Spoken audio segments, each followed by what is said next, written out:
Hello and welcome to ICS learning platform. कैसे हैं आप सब लोग। तो प्रीवियस क्लास में हमने सेट ऑपरेशंस पढ़ने स्टार्ट किए, यूनियन ऑपरेशन के बारे में हमने थोड़ा बहुत पढ़ा। तो आज की क्लास शुरुआत करने से पहले एक चीज़ मैं आपसे बोलना चाहता हूँ कि work hard in silence, let your success make the noise.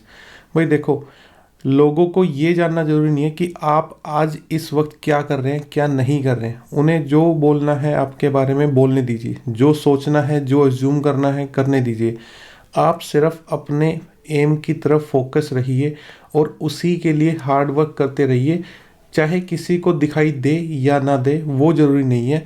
जिस दिन आप सक्सेस होके निकलोगे ना, जिस दिन आपका एनडीए में सिलेक्शन होगा, लोग खुद ब खुद अपने घर आ जाएंगे और पता है क्या बोलेंगे, हमें तो पता था ये इनका तो सिलेक्शन होना ही था। ठीक है, फिर वो कुछ ना कुछ निकाल के ये लेके आएंगे कि हाँ आपकी उन्होंने कहाँ पे हेल्प की, ये किया वो किया। ठीक है, हर किसी के लाइफ में एक शर्मा जी का बेटा या शर्मा जी की बेटी ज़रूर होती है। ठीक है, बट उसको दिखाना है, उनको दिखाना है आपकी जो है सक्सेस अचीव करके। ठीक है, चलिए नेक्स्ट जो है टॉपिक की तरफ बढ़ते हैं और उसमें हम एक यूनियन ऑपरेशन जो है लास्ट क्लास में क्लोजिंग टाइम से पहले हमने डिस्कस किया था, तो उसकी प्रॉपर्टीज पढ़ लेते हैं कि यूनियन क्या हमें कन्वे करना चाहता है। यूनियन ऑपरेशन सबसे पहली प्रॉपर्टी ये है कि A union B is equal to B union A. ठीक है, तो ये कहना चाहता है भाई ए का बी के साथ यूनियन करो या बी का ए के साथ यूनियन करो, दोनों सेंस में सेट एक ही मिलने वाला है, इक्वल सेट मिलने वाला है। लेट्स से कि हम अगर ए सेट हम ले लें कि 1 2 3, ठीक है, और बी सेट हम लें कि लेट्स से 3 4 5, तो आप इसका ए यूनियन बी निकालोगे तो भी क्या मिलेगा, 1 2 3 4 और 5 मिलेगा। और बी यूनियन ए निकालोगे तब भी क्या मिलेगा, 1 2 3 4 एंड 5 मिलेगा, दोनों इक्वल हैं। तो इसलिए हमने यहाँ पे बोला। अच्छा, इस प्रॉपर्टी को क्या बोलते हैं, इस प्रॉपर्टी को बोलते हैं कम्यूटेटिव प्रॉपर्टी। ठीक है, कम्यूटेटिव प्रॉपर्टी। ओके, तो एनडीए में ये पूछ लेता है कि union operation upholds the commutative property और नोट। ठीक है, या तो यस करके स्टेटमेंट दे देगा तो it will be a right statement, या फिर ऐसा अगर लिखा होगा union operation does not uphold the commutative property, तो आप उस स्टेटमेंट को एलिमिनेट कर देंगे, रॉन्ग जो है मार्क कर देंगे उसको। ठीक है, इसके नेक्स्ट जो प्रॉपर्टी है that is a associative property. इसको किस नाम से हम जानते हैं, एसोसिएटिव प्रॉपर्टी के नाम से जानते हैं। ठीक है, इसमें यह कहता है कि आप पहले ए यूनियन बी निकाल लो और फिर जो आएगा उसका यूनियन किसके साथ कर दो, सी के साथ कर दो। या फिर आप ये कर सकते हैं बी और सी का यूनियन कर सकते हैं और फिर जो आएगा उसका ए के साथ यूनियन कर दें, तो दोनों ही सेंस में सेम सेट आने वाला है। तो इसके लिए हम बोल सकते हैं यूनियन ऑपरेशन जो है that upholds the associative property. ठीक है, नेक्स्ट जो हमारी प्रॉपर्टी है वो है हमारी A union phi is equal to A. ये कहना चाहता है कि ए में अगर आप फाई सेट का यूनियन कर देंगे तो उसमें कुछ भी चेंज नहीं आएगा, उसमें ए ही रहेगा। ठीक है भाई, एक नॉर्मल मैथमेटिक्स का जो है एग्जांपल लेते हैं कि अगर आप 4 में 0 ऐड करोगे तो क्या मिलेगा, 4 ही तो मिलेगा। 0 में कुछ है ही नहीं उसमें जो है मतलब कंट्रीब्यूट करने को। तो सिमिलरली फाई सेट में भी यहाँ पे कुछ भी कंट्रीब्यूट करने को नहीं है। तो जितने एलिमेंट ओरिजिनली ए के पास थे, फाई से यूनियन करने के बाद भी कितने ही रहेंगे, वही उतने ही एलिमेंट रहेंगे और ए यूनियन फाई जो है ए ही आएगा। ठीक है, again next property is quite trivial, जिसमें हमने ये बोला है कि ए का अगर ए के साथ यूनियन करेंगे तो ultimate resultant set will be A. ठीक है, ए का ए के साथ यूनियन करेंगे तो हमें ए ही मिलेगा, क्योंकि कोई नया एलिमेंट तो आया नहीं है जो सेट को चेंज करने वाला होगा। ठीक है, नेक्स्ट फिफ्थ प्रॉपर्टी में जो हम बात करने वाले हैं वो है ए का यूनियन किया है हमने किसके साथ, यूनिवर्सल सेट के साथ। ये कौन सा सेट लिया है हमने, यूनिवर्सल सेट हमने लिया है।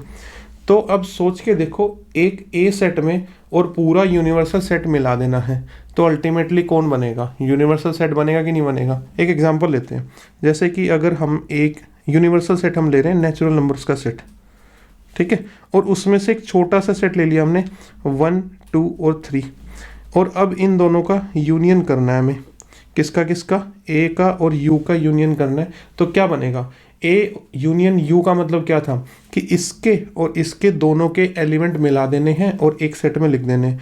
अब ये बताओ 1 2 3 इधर भी हैं और इधर भी हैं, तो फिर इनको मिला के भी लिखेंगे तो यही तो एलिमेंट बनेंगे। तो अगेन क्या ये यूनिवर्सल सेट ही नहीं बना जिसको हमने नेचुरल नंबर लिया था इस एग्जांपल में।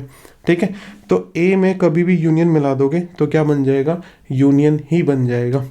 ठीक है, अब इसके जो नेक्स्ट प्रॉपर्टी है वो थोड़ी इंपॉर्टेंट प्रॉपर्टी है, उसको ध्यान से समझेंगे कि क्या कहना चाहती है वो।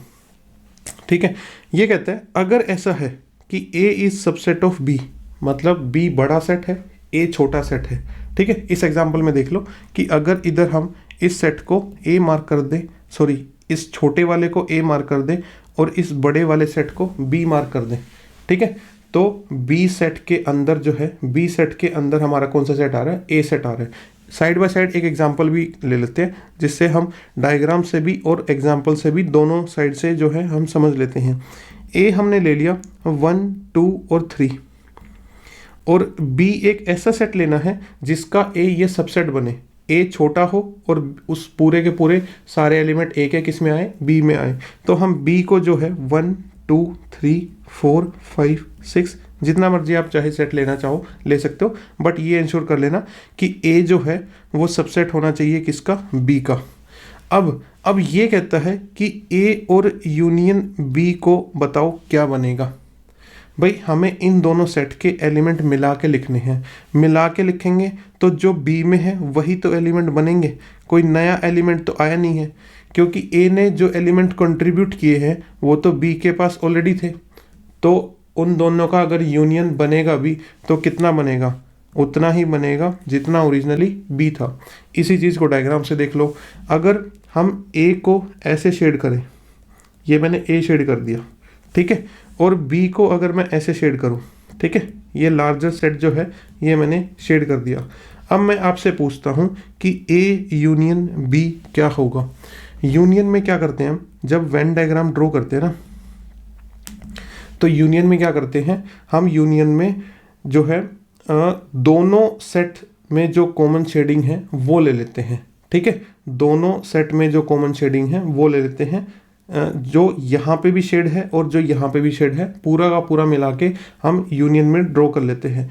मैं एक बार अपने आप को रिपीट कर देता हूँ कि यूनियन का जब वेन डायग्राम ड्रॉ करना है तो वो कैसे ड्रॉ करना है। एक बार मैं इधर अलग से बना के दिखा देता हूँ कि अगर मान लो ये एक सेट है, हमने बी सेट इसको लिया, ठीक है, और एक दूसरे कलर से हम ले लेते हैं ए सेट को, ए सेट जो कि उसका सबसेट है वो इसको लिया, ए को शेड कर दिया, ठीक है, और हमने बी को भी शेड कर दिया। ओके, तो अब ये पूछना जाता है कि ए यूनियन बी जो है वो कौन सा सेट बनेगा। ए यूनियन बी में वेन डायग्राम में जो हमें लेना है वो लेना है ऑल द शेडेड पोर्शन, ठीक है, ऑल द शेडेड पोर्शन। अब चाहे वो एक बार शेड हुआ हो, ठीक है, वन शेड वाला हो या फिर बोथ शेडेड वाला हो, दोनों ले लेना है। जहाँ जहाँ पे भी आपको शेडिंग दिखाई दे वो सारा का सारा यूनियन में आ जाएगा। अगर ओवरऑल शेडिंग की बात करें तो वो तो ये पूरा रीजन जो है पूरा का पूरा शेड हो रखा है, तो इस पूरे को हम क्या बुला देंगे, ए यूनियन बी बुला देंगे। ठीक है, और ए यूनियन बी में क्या आ रखा है, ये किसके इक्वल आ रखा है, ये तो बी के इक्वल आया है।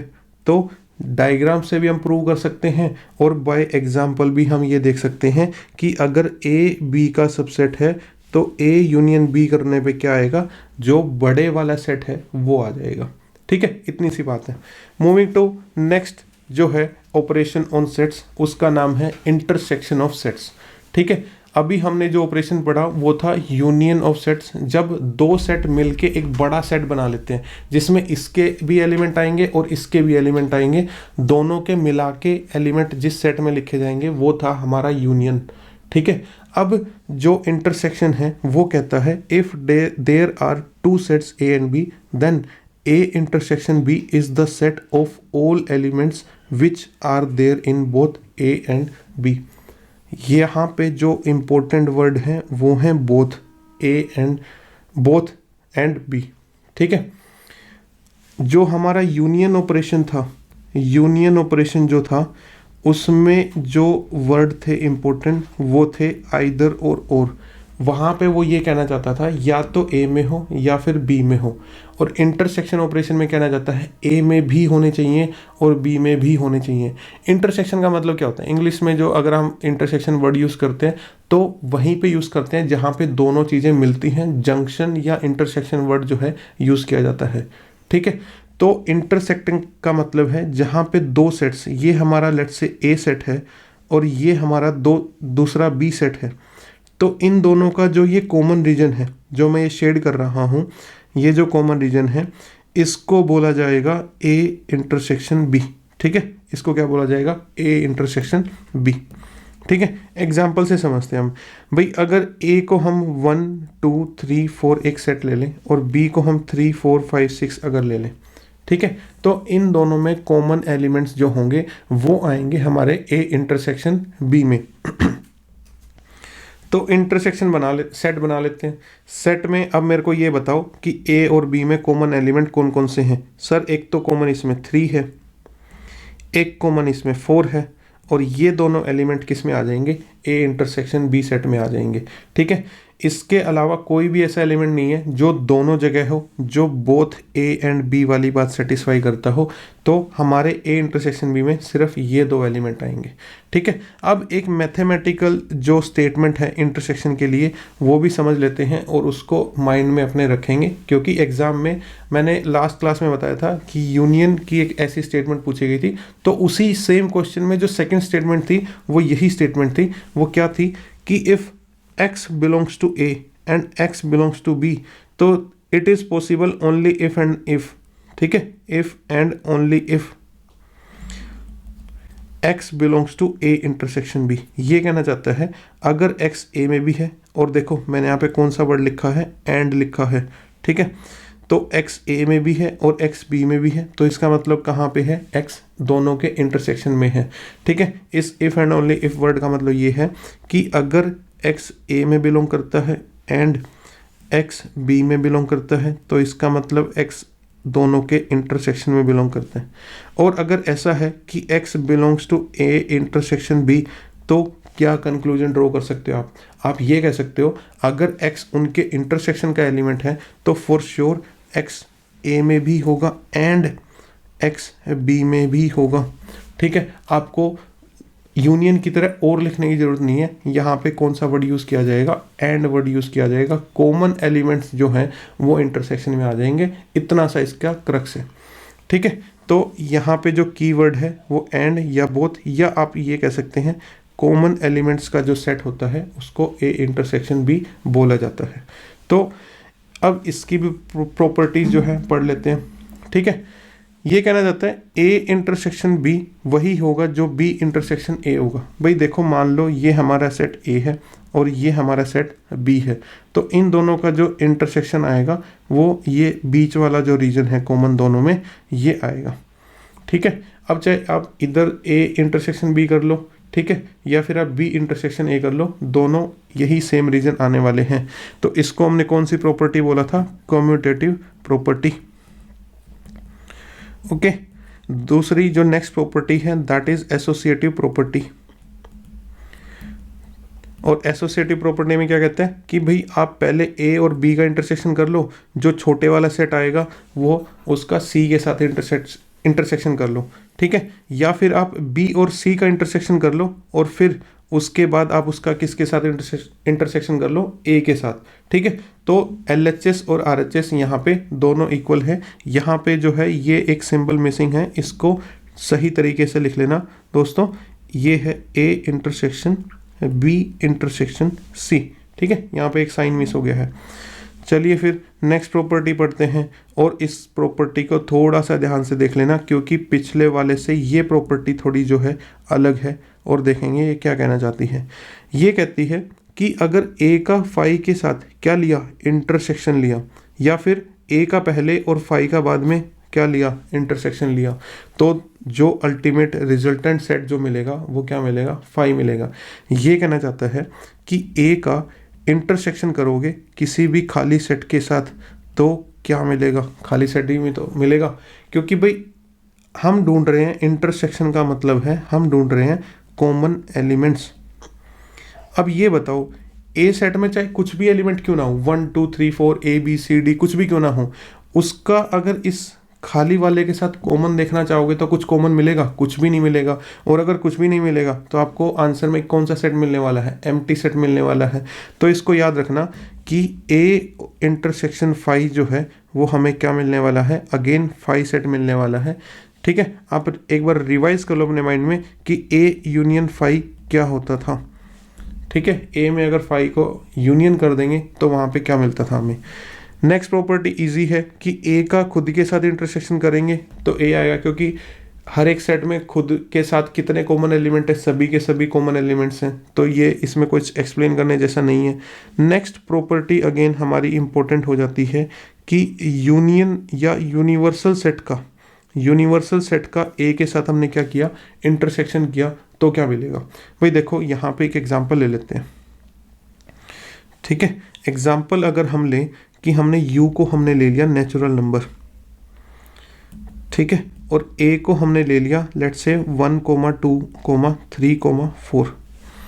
अब ये बताओ इन दोनों सेट में तुम्हें क्या कॉमन दिखाई दे रहा है। दोनों में सिर्फ एक ही चीज़ कॉमन दिखाई दे रही है, सिर्फ ये 4 एलिमेंट कॉमन दिखाई दे रहे हैं। और इन टर्न ये किसके इक्वल है, ये तो ए के इक्वल है। तो किसी बड़े सेट का किसी यूनिवर्सल सेट का किसी ए सेट के साथ आप इंटरसेक्शन करोगे तो वो छोटे वाला सेट ही आने वाला है।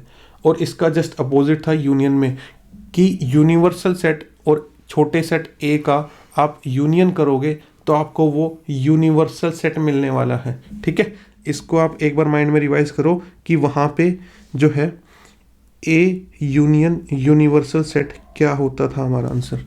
ठीक है, तो आपको ये चीज़ प्रीवियस प्रॉपर्टीज़ में, यूनियन की प्रॉपर्टीज़ में और यहाँ पे इंटरसेक्शन की प्रॉपर्टीज़ में, दोनों में डिफरेंस है, और क्या डिफरेंस है आप समझ गए होंगे।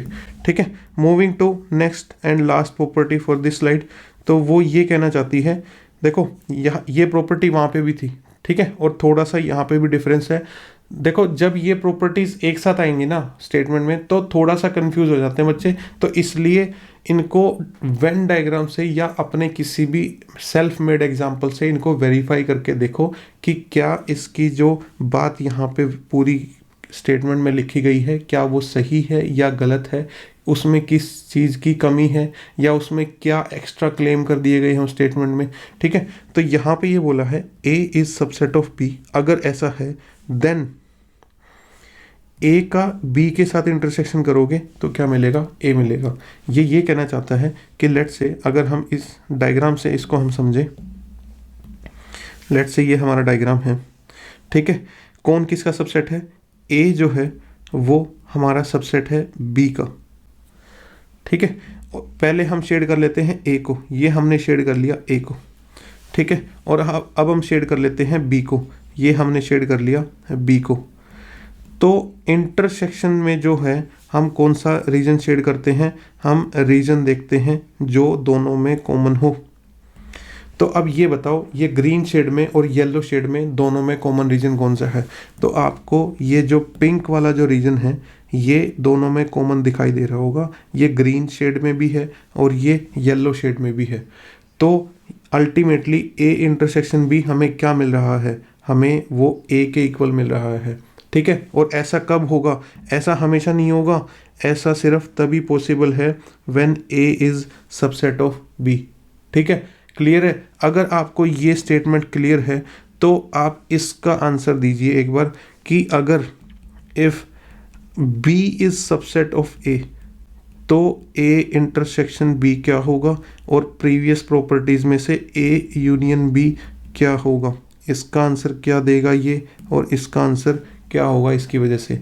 अब की बार बड़ा सेट कौन है, ए, और छोटा सेट कौन है, बी।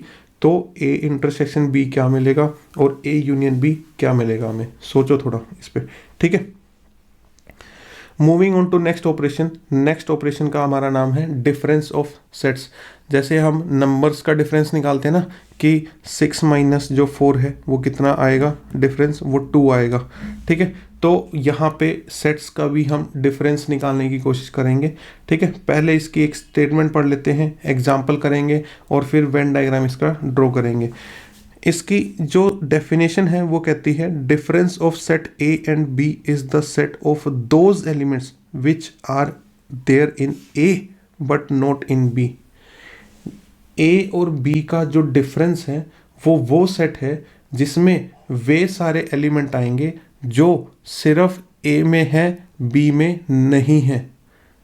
इसको दूसरे तरीके से मैं स्टेट कर सकता हूँ कि a माइनस बी या difference of a and b में वो सारे एलिमेंट आएंगे जो अकेले और अकेले सिर्फ और सिर्फ a के पास हैं, b के पास नहीं है, जिनका पूरा और पूरा हक जो है a पे है और b में है ही नहीं। वो एलिमेंट b में से वो गायब है।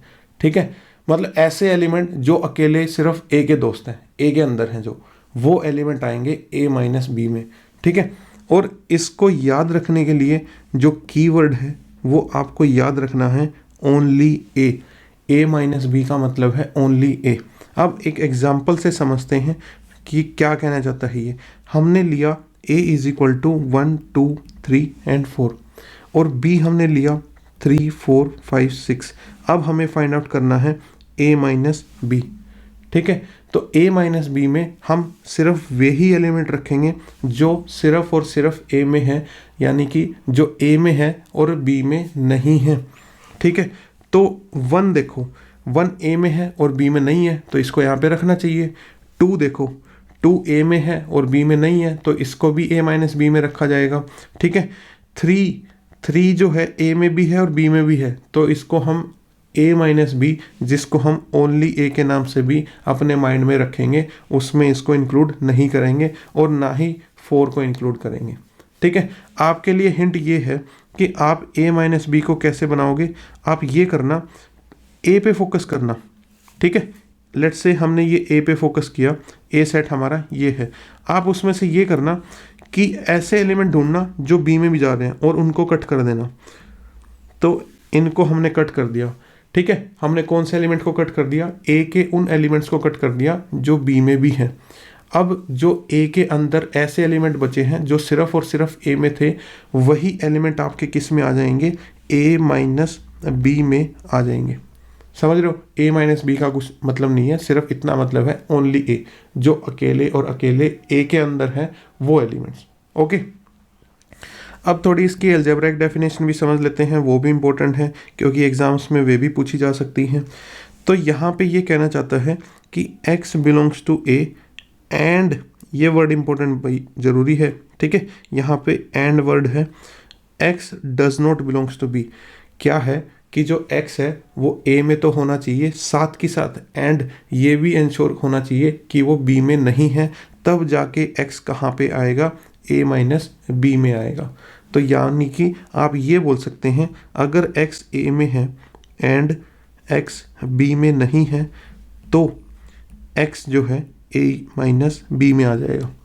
ठीक है, और इसका उल्टा भी बोल सकते हैं, अगर x a माइनस बी में है तो आपसे किसी क्वेश्चन में पूछा जाए कि इसका क्या मतलब निकालोगे, इसका मतलब आप ये निकालोगे कि x जो है वो सिर्फ और सिर्फ कहाँ है? सिर्फ और सिर्फ a में है और वो b में नहीं है। तो उसको कैसे लिखोगे? x belongs to a and x does not belongs to b। Clear है? यहाँ पे एंड वर्ड आएगा, साथ में ये आएगा कि x बिलोंग्स टू a है और x does not belongs to b है, then x belongs to a minus B. चलो अब वेन डायग्राम से भी देख लेते हैं कि कौन सा रीजन शेड करने को हमें ज़रूरत पड़ेगी जब हमसे क्या पूछा होगा? a माइनस बी पूछा होगा। ठीक है, तो देखो जैसे हमने ये एक वेन डायग्राम ड्रॉ कर लिया। ठीक है, उसमें हमने एक सेट a ले लिया, एक सेट b ले लिया। ठीक है, a और b हमने ऐसे ले लिए। ठीक है, तो इसमें हमने ड्रॉ कर लिया 1 2 3 4 5 और 6। हमने अभी थोड़ी देर पहले देखा था a माइनस बी जो आया था वो कितना आया था? Only 1 and 2। तो ये देखो हमें क्या करना है? पूरे a पे फोकस करना है, सिर्फ a पे फोकस करना है और ऐसा रीजन हटा देना है जो b में भी जा रहा हो और ऐसा रीजन रखना है जो सिर्फ और सिर्फ किसके पास हो? सिर्फ और सिर्फ a के पास हो। तो देखो ये जो मैं शेड करने वाला हूँ ये वाला रीजन किस में काउंट होगा, ये इस रीजन को आप नाम दे सकते हैं किसका, a माइनस बी का। ठीक है, इस डायग्राम में यहाँ पे जो ये ब्लू वाला रीजन है, इस ब्लू वाले रीजन को हम बोलेंगे a माइनस बी, क्योंकि a माइनस बी मतलब ओनली a। ठीक है, अब इतनी सारी बात हमने a माइनस बी के लिए करी है, क्या आप मेरे को ये बता सकते हो कि b माइनस ए का क्या मतलब होने वाला है। भाई जैसे a माइनस बी का मतलब ओनली a था, तो क्या b माइनस ए का मतलब ओनली b नहीं होना चाहिए। तो क्या ओनली b का मतलब ये नहीं होना चाहिए कि x belongs to b minus A if and only if. अगर x b में तो है, साथ के साथ x कहाँ पे नहीं है, a में नहीं है। तो साइड में ये वाली डेफिनेशन में लिख लो, अगर आपको बिल्कुल एकदम क्लियर जो है इस चीज़ पे अपने कंसेप्ट रखने हैं। अब इस वेन डायग्राम में जो ये ग्रीन वाला जो पोर्शन है, ये वाला जो पोर्शन है, ये किसको रिप्रेजेंट कर रहा है, b माइनस ए को। क्योंकि आप ये देखो ना, अगर ये सर्कल b को रिप्रेजेंट करता है तो इस पूरे सर्कल का ये ग्रीन वाला पार्ट ऐसा है जो अकेले किसके पास है, b के पास है। और अकेले b का मतलब क्या है, b माइनस ए। तो b माइनस ए को हम किस नाम से जान सकते हैं, ओनली b के नाम से भी जान सकते हैं। ठीक है, तो ब्लू वाला only a that is a minus B, green वाला only b that is b minus A. ठीक है, जो एलिमेंट्स सिर्फ और सिर्फ a में हो और those will be in a minus B. चलिए, ये हमें क्लियर है डिफरेंस ऑफ सेट। ठीक है, अब इसी जैसा एक और आ जाता है symmetric difference of two sets. ये हमारा नेक्स्ट ऑपरेशन है, इसको हम देखते हैं कि ये क्या कहना चाहता है। भाई अगर इट इज़ ए सेट, ये डेफिनेशन कहता है it is a set of those elements, ये उन एलिमेंट्स का सेट है which are either in only A और only in B but not in both. जो दल बदलू लोग नहीं है ना, जो दोनों जगह नहीं है, जो सिर्फ और सिर्फ ए के पास है या सिर्फ और सिर्फ बी के पास है, उन दोनों टाइप के एलिमेंट्स को मिला के जो सेट बनता है वो बनता है symmetric difference of A and B. और इसका जो सिंबल है वो क्या आएगा, डेल्टा आएगा। इसको क्या बोलते हैं, डेल्टा बोलते हैं। ट्रायंगल जैसी शेप वाले सिंबल को डेल्टा बोला जाता है। या फिर कुछ बुक्स, बहुत रेयर बुक्स में इसकी ये वाली जो है नोटेशन भी मिल सकती है, plus encircled by a circle. ठीक है, बट 99% बुक्स में आपको ये डेल्टा वाली नोटेशन ही मिलने वाली है, किसके लिए, symmetric difference of two sets. ठीक है, तो इसमें ऐसे एलिमेंट आएंगे जो या तो सिर्फ ए में है या सिर्फ बी में है। ठीक है, एक बार एग्जांपल देख लेते हैं। एग्जांपल कहता है कि ए हमने ले लिया 1 2 3 और 4, बी हमने ले लिया 3 4 5 6। तो ए डेल्टा बी या symmetric difference of A and B आप क्या बनाओगे, हमें सिर्फ वे एलिमेंट रखने हैं जो या तो सिर्फ ए में है या सिर्फ बी में है। तो क्यों ना हम ऐसा करें कि ए और बी में से ऐसे एलिमेंट हटा देते हैं, रिमूव कर देते हैं जो दोनों जगह हैं। तो देखो, ये 3 जो है ये दोनों जगह है, इसको हटा देते हैं। ये 4 जो है ये दोनों जगह है, इसको हटा देते हैं। इसके बाद जो एलिमेंट बचते हैं, चाहे वो ए में हो चाहे वो बी में हो, ठीक है, वो सारे एलिमेंट किस में आ जाएंगे, हमारे ए डेल्टा बी में, यानी कि सिमेट्रिक डिफरेंस ऑफ बी में आ जाएंगे।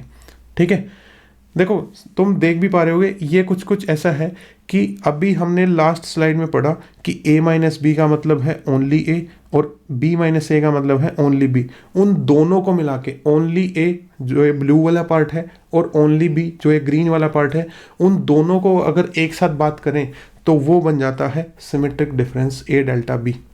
ठीक है, तो यहाँ पे जो ये रेड में जो शेडेड है, इस रेड रीजन को नाम दिया जा सकता है किसका, ए डेल्टा बी का, क्योंकि इसमें से हमने ये वाला रीजन रिमूव कर दिया है जो कहाँ पे है, जो ए सर्कल में और बी सर्कल में दोनों में कॉमन था। ठीक है, एक बार मैं इसका अलग से भी डायग्राम बना के दिखा देता हूँ। वो डायग्राम कैसा होगा, जैसे ये है, तो ये वाले जो दोनों रीजन हैं, ये दोनों रीजन मिलके हमारे बनाते हैं ए डेल्टा बी। तो ए डेल्टा बी का वेन डायग्राम ऐसा होगा। इस रीजन में कोई भी एलिमेंट लाई करेगा तो उसको हम बोल सकते हैं वो ए डेल्टा बी या symmetric difference of A and B में लाई करेगा। ठीक है, चलिए अब दोनों की प्रॉपर्टीज देख लेते हैं फटाफट एक साथ, properties of difference as well as symmetric difference operations. ठीक है, सबसे पहली प्रॉपर्टी कहती है अगर a माइनस बी और b माइनस ए दोनों इक्वल हैं तो ऐसा तभी पॉसिबल है जब दोनों सेट क्या होंगे, इक्वल होंगे। ठीक है, हमने ये देखा था कि जो a माइनस बी है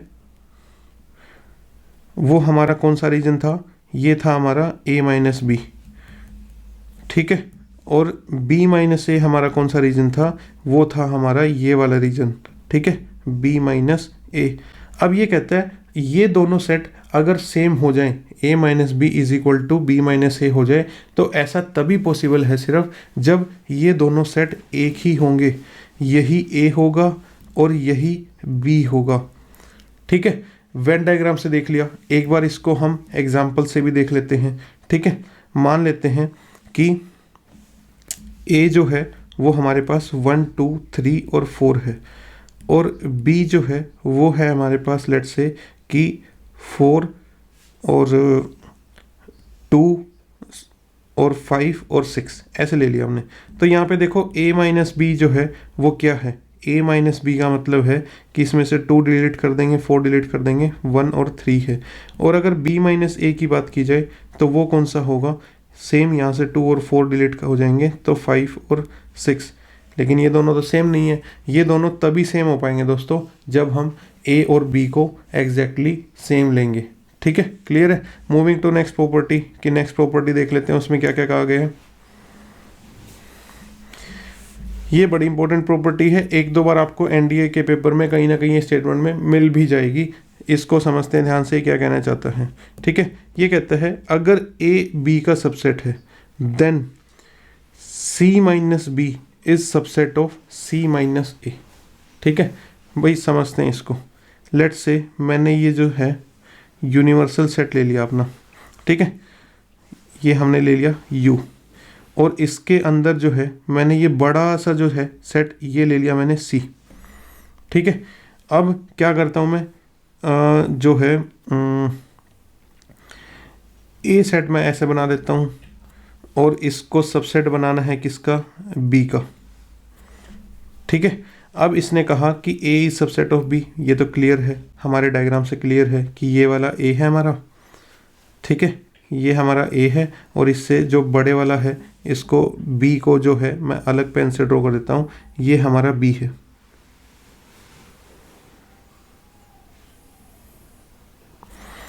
तो अब ये बताओ A is subset of B तो हो गया। अब वो कहता है C minus B is subset of C minus A। C minus B जो है मैं शेड करने वाला हूँ। C माइनस बी का मतलब क्या है, ओनली C। ठीक है, किसके रिस्पेक्ट में, विद रिस्पेक्ट टू B। और C माइनस A का मतलब क्या है, ओनली C, बट किसके रिस्पेक्ट में, विद रिस्पेक्ट टू A। देखो जो मैं है पिंक से जो शेड करने वाला हूँ वो शेड करने वाला हूँ C माइनस बी को। ठीक है, C माइनस बी को शेड करता हूँ, ये वाला होगा।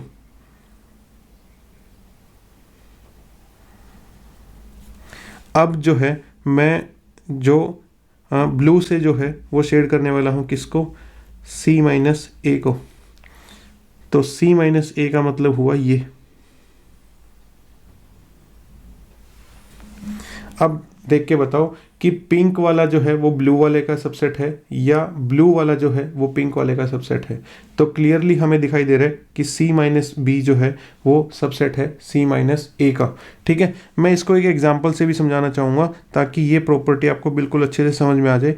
तो एग्जाम्पल से कैसे समझ सकते हैं हम सेकेंड प्रॉपर्टी को। ठीक है भाई, देखो एक C ले लो आप, उसमें आप ले लो 1 2 3 4 5 और 6 और 7, ऐसे 7 एलिमेंट्स ले लिए हमने। अब A और B इस तरीके से लेने हैं ताकि क्या हो, A जो है वो B का सबसेट हो। ठीक है, तो हमने A में ले लिया 1 2 10 ले लिया हमने। ठीक है, और जो है B कुछ इस तरीके से लेना है ताकि A सबसेट ऑफ B हो जाए। तो 1 2 10 15 20 ऐसा कोई हमने सेट ले लिया रेंडमली। ठीक है, अब मेरे को ये बताओ C माइनस बी क्या आएगा। तो C माइनस बी का मतलब ये है C में से हम वो एलिमेंट डिलीट कर देंगे जो B में भी आ रहे हैं, और सिर्फ वही एलिमेंट रखेंगे जो ओनली एंड ओनली किस में आ रहे हैं, C में आ रहे हैं। तो देखो ये 1 और 2 हमारे B में भी आ रहे हैं। ठीक है, तो इनको डिलीट करते हुए जो बचेगा जो सेट दैट इज 3 4 5 6 एंड 7। ठीक है, अब जो है c माइनस ए लेते हैं, ठीक है, c माइनस ए लेते हैं, तो c माइनस ए क्या होगा, c माइनस ए में भी ये जो है 1 और 2 जो है डिलीट होंगे, और यहाँ से 1 2 के अलावा जो एलिमेंट बचेंगे 3 4 5 6 और 7, ठीक है। क्या यहाँ पे c माइनस बी जो है सबसेट आ रहा है c माइनस ए का, ठीक है। अब कुछ स्टूडेंट्स बोलेंगे कि सर दूसरी साइड से भी तो बोल सकते हैं कि c माइनस ए जो है c माइनस बी का सबसेट आ रहा है। मैं एक दूसरा एग्जांपल लेके आपको बताता हूँ कि कैसे हम दूसरे एग्जांपल से ये बात बोल सकते हैं कि ये तो हमेशा ट्रू होगा, ये हो सकता है कभी ट्रू हो और हो सकता है कभी ये फॉल्स हो, ठीक है। एक इसके साथ एक दूसरा एग्जाम्पल ले लेते हैं कि वो कैसे हम लें। तो लेट्स से हम दूसरा एग्जाम्पल इस तरीके से ले लेते हैं कि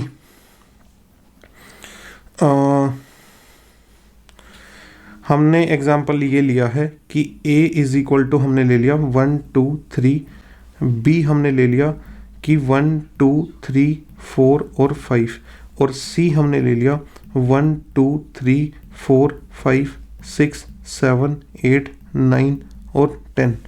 क्या क्लियर कट हमारे पास a is subset of b है? बिल्कुल है, ठीक है। अब ये बताओ c माइनस b क्या आएगा? c माइनस बी आएगा। हमें c में वे एलिमेंट हटा देने हैं जो b में भी आ रहे हैं, तो c में से हम 1 को 2 को 3 को 4 को 5 को हटा देंगे, तो क्या बचेगा 6 7 8 9 और 10 बचेगा। c माइनस बी का मतलब क्या हुआ, सिर्फ वो एलिमेंट रखने हैं जो c में तो हैं लेकिन b में नहीं है। c माइनस ए क्या होगा, c में से वो सारे एलिमेंट हटा देंगे जो c में तो हैं, ठीक है, वो सारे एलिमेंट रखेंगे जो c में तो हैं लेकिन a में नहीं है। तो देखो c में जब हम एलिमेंट रिमूव करेंगे तो किस किस को रिमूव करेंगे, हम एलिमेंट जो है 1 को रिमूव करेंगे, 2 को रिमूव करेंगे और सिर्फ 3 को रिमूव करेंगे। तो c माइनस ए जो सेट बनेगा वो 4 5 6 7 8 9 और 10 बनेगा। अब बताओ कौन किसका सबसेट है? क्लियर कट आप देख सकते हैं c माइनस बी जो है वो सबसेट है c माइनस ए का। बात ठीक है। तो देखो दो अलग अलग एग्जाम्पल लिए हैं, वेन डायग्राम से ही मैंने आपको एक्सप्लेन किया है कि जो ये वाली बात है ये हमेशा ट्रू होगी, लेकिन कब, जब आप a को सबसेट लोगे किसका, b का, ठीक है। तो मेरा आपसे अब एक क्वेश्चन मेरी तरफ से ये है कि अगर ऐसा हो जाए कि b जो है वो a का सबसेट हो जाए, तो बताओ इन दोनों स्टेटमेंट में से कौन सी स्टेटमेंट ट्रू होगी? Always c minus B is subset of c minus A, या फिर c minus A is subset of c minus B. इन दोनों में से कौन सी स्टेटमेंट ट्रू होगी? चलिए नेक्स्ट प्रॉपर्टी पे है, अब जो है चलते हैं। थर्ड प्रॉपर्टी जो है हमारी वो ये कहती है a minus B is equal to 5 does not imply a is equal to b। ये कहता है अगर दो सेट हैं उनका डिफरेंस 5 है तो उसका कंक्लूजन ये नहीं हो सकता कि दोनों सेट इक्वल हैं। मतलब ऐसा ज़रूरी नहीं है कि सिर्फ इक्वल सेट होंगे तभी डिफरेंस जो है 5 आएगा। ऐसा ज़रूरी नहीं है कि जब इक्वल सेट होंगे तभी a माइनस बी है 5 आएगा। ऐसा ना हो तब भी ऐसा हो सकता है कि दोनों सेट का जो डिफरेंस है वो 5 आए। एग्जाम्पल ले लेते हैं एक, ठीक है। a को हमने ले लिया 1 2 और 3, और b को हमने ले लिया कि 1 2 3 और 4। अब a माइनस बी मैं कैलकुलेट करने की कोशिश करता हूँ, तो क्या आएगा a माइनस बी। a में से हमें सिर्फ वे एलिमेंट रखने हैं जो अकेले a के पास हैं और b के पास नहीं है। यानी कि अगर a में कोई ऐसा एलिमेंट है जो b में भी जा रहा है तो हमें वो डिलीट करना पड़ेगा, और यहाँ पे तो सारे के सारे एलिमेंट डिलीट हो गए और a माइनस बी क्या आ गया 5। अब मेरे को ये बताओ क्या a b के इक्वल है? नहीं है, क्लियर कट, ठीक है, समझ रहे हो ना आप। तो ऐसा ज़रूरी नहीं है कि a माइनस बी 5 है तो उसका मतलब ये होगा दोनों जो हैं इक्वल सेट हैं, वे अनइक्वल भी हो सकते हैं, ठीक है। Moving to next property, a delta b, a और b का जो सिमेट्रिक डिफरेंस है वो कैसे ले सकते हैं? हमने सिमेट्रिक डिफरेंस में अच्छे से देखा था कि इस रीजन को मिला के सिमेट्रिक डिफरेंस बोला जाता है। कौन सा? ये वाला और ये वाला। और उससे पहले हम ये ऑलरेडी पढ़ चुके हैं, ये कौन है? a माइनस बी है, और ये कौन है? ये b माइनस ए है। तो इन दोनों का यूनियन करके ही तो हमें क्या मिल रहा है? ए और बी का सिमेट्रिक डिफरेंस मिल रहा है। ठीक है, तो इसमें ज़्यादा कुछ एक्सप्लेन करने वाली बात नहीं है। हाँ, नेक्स्ट प्रॉपर्टी जो है वो इम्पोर्टेंट भी है, प्रोबेबिलिटी में भी उसका यूज़ होगा, और जो है उसको एक बार हम समझ लेते हैं। नेक्स्ट प्रॉपर्टी जो है वो ये कहती है कि ए डेल्टा बी जो है उसको लिखा जा सकता है ए यूनियन बी, पूरे ए यूनियन बी में से इंटरसेक्शन जो है माइनस कर दें। करके देखते हैं भाई। ठीक है, इसको डायग्राम को एक बार इरेज करके, ये मान लो हमने एक डायग्राम बनाने की कोशिश की। ठीक है, और इसके अंदर हमने ये दो सेट बना लिए, ये हमारा ए है और ये हमारा सेट बी है। अच्छा, अब देखो ये हमने बना लिया। ठीक है, ये हमने बना लिया और ये हमने बना लिया। इस पूरे रीजन को बनाने के लिए हमने ये शेड कर लिया। अब ये किसको शेड किया मैंने? क्या ये मैंने ए यूनियन बी को शेड नहीं किया? पूरा का पूरा शेड कर दिया मैंने। अब मैं क्या करता हूँ, इसमें से माइनस कर देता हूँ। क्या? ए इंटरसेक्शन बी को करते हैं फिर माइनस। ठीक है, तो अगर ए इंटरसेक्शन बी को माइनस करेंगे तो क्या बचेगा भाई? इंटरसेक्शन तो ये बीच वाला था ना, तो मैंने माइनस कर दिया, तो वो क्या बचा अब? ए डेल्टा बी, या दोनों का सिमेट्रिक डिफरेंस ही तो बचा। ठीक है, तो इस तरीके से ये प्रॉपर्टी हमारी जस्टिफाइड हो जाती है।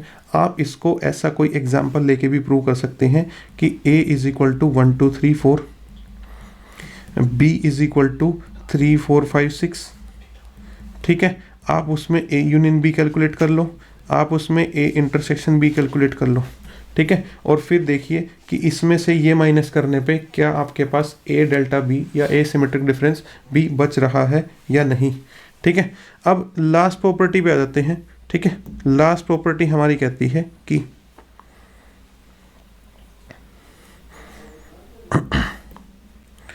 लास्ट प्रॉपर्टी हमारी ये है कि अगर a delta b is equal to 5 है, मतलब कि दो सेट का सिमेट्रिक डिफरेंस खाली है बिल्कुल, तो ये तभी पॉसिबल है जब दोनों सेट इक्वल होंगे। भाई अगर a इज इक्वल टू 1 2 3 4 है और b इज इक्वल टू 1 3 2 4 है, तो यहाँ से a डेल्टा b क्या होगा? a डेल्टा b होगा a माइनस बी और यूनियन b माइनस a। मतलब जो सिर्फ a में है, जो सिर्फ a में है, यूनियन जो सिर्फ b में है, उन दोनों को मिला के हम क्या बोलते हैं? Symmetric difference b। तो क्या कोई ऐसा एलिमेंट दिखाई दे रहा है जो सिर्फ a में है? नहीं। और क्या कोई ऐसा एलिमेंट दिखाई दे रहा है जो सिर्फ b में है? नहीं। तो यहाँ से a डेल्टा b हमारे पास क्या आ गया? 5। तो ऐसा कब पॉसिबल है? जब दोनों इक्वल सेट हैं। चलो एक और एग्जाम्पल लेके देखते हैं, क्या तब भी ऐसा होता है? भाई देखो, मैं b को क्या ले लेता हूँ, मैं b को थोड़ा सा अलग ले लेता हूँ और इसमें एक एक्स्ट्रा एलिमेंट ले लेता हूँ। अब बताओ, क्या a डेल्टा b में हमारे पास 5 नहीं आएगा? क्योंकि a डेल्टा b में हम कौन से एलिमेंट लेते थे? जो या तो सिर्फ a में हो और या सिर्फ b में हो। और वो कैसे क्रिएट करते थे? हम ये करते थे कि दोनों जगह से ऐसे एलिमेंट डिलीट कर देते थे जो कॉमन हो, और उनके अलावा जो एलिमेंट बच जाते थे या तो b में या a में, जो एलिमेंट बच जाते थे उनको हम डाल देते थे किसमें? सिमेट्रिक डिफरेंस में। ठीक है, तो ये वाली प्रॉपर्टी भी याद रखना। चलो, जो बाकी की प्रॉपर्टीज़ हैं और बाकी के ऑपरेशंस हैं वो हम नेक्स्ट क्लास में डिस्कस करेंगे। Till then keep learning and keep smiling. Thank you and see you in the next class.